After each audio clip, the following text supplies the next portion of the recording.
نحمد ونصلي ونسلم على رسوله الكريم اما بعد اعوذ بالله من الشيطان الرجيم بسم الله الرحمن الرحيم يريدون ليطفئوا نور الله بأفواههم والله متم نوره ولو كره الكافرون صدق الله العظيم. شاعر کہتا ہے یہ اہل وفا کا مرکز ہے، یہ اہل صفا کا مخزن ہے، یہ اہل وفا کا مرکز ہے، یہ اہل صفا کا مخزن ہے. شہباز یہاں پر چلتے ہیں، یہ لال گوہر کا معدن ہے. سامعین محترم، میرے انتہائی واجب الاحترام علماء کرام اور باہر سے آنے والے مہمانان گرامی، السلام علیکم ورحمۃ اللہ وبرکاتہ. سامعین محترم، آج میرا موضوع سخن آپ حضرات کے سامنے بالکل واضح ہے. آج میں اس بارونق محفل میں دینی مدارس اور سرکاری جامعات کا تقابلی جائزہ پیش کرنا چاہوں گا. یقیناً ایک طویل عرصے سے دینی مدارس پہ مختلف طریقوں سے کام کا سلسلہ جاری ہے. سامعین محترم، حد یہ ہے جو ناظر قرآن نہیں پڑھ سکتا وہ مدارس میں تجوید اور قرآن پڑھانے پر مامور اساتذہ کو طرز تدریس سکھانے پر مصر ہے، جس میں خود آکسفورڈ کے مخلوط اور پرفتن ماحول میں پرورش پائی ہے. وہ مدارس اور مساجد کے زیر تربیت طلباء کو طہارت فکر و نظر کا لیکچر دے رہا ہے، جس کی اپنی عفت و عصمت کی چادر یورپ کی تعلیمی اداروں میں داغدار ہو چکی ہے. اسے مساجد اور مدارس کے ماحول میں بے حیائی بڑھتی نظر آ رہی ہے، جنہیں گرینڈ کلچر شو کے جشن ہائے رقص سرور رباب شراب و کلام میں کوئی خباثت نظر نہیں آئی. وہ قال اللہ قال رسول کے مقدس فضاؤں کی تطہیر کے لیے کوشاں ہے. جس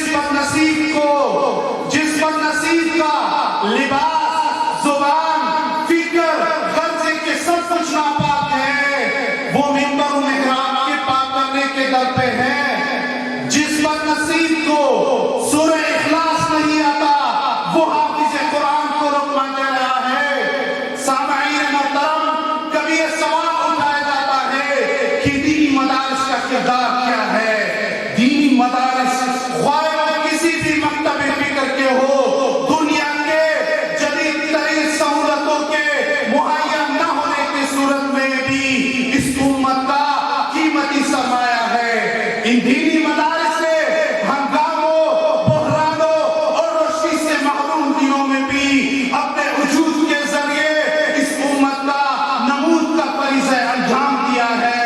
ان دینی مدارس کے معیار اور کارکردگی کا موازنہ اگر سرکاری سرپرستی میں چلنے والی پاکستانی جامعات شعبہ عربی اور شعبہ اسلامیات سے کیا جائے تو حقیقت حال خود روشن ہو جاتی ہے.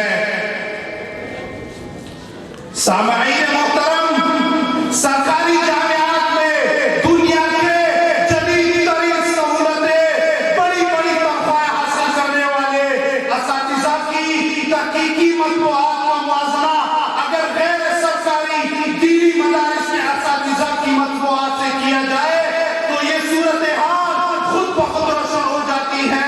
سامعین محترم، گزشتہ 70 سالوں میں پاکستان کی جامعات سے وابستہ عربی اور اسلامیات کے پروفیسر صاحبان کی کل تصانیف کی تعداد 1000 سے زیادہ نہیں ہے. ان میں 70% سے زیادہ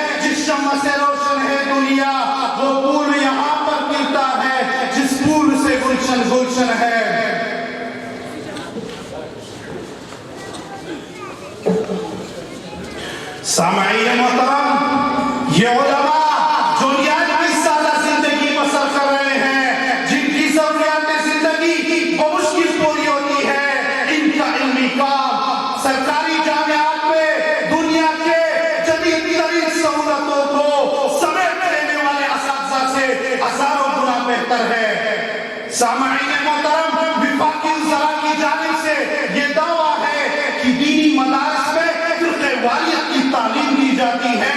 یہ ایک بے بنیاد دعویٰ ہے۔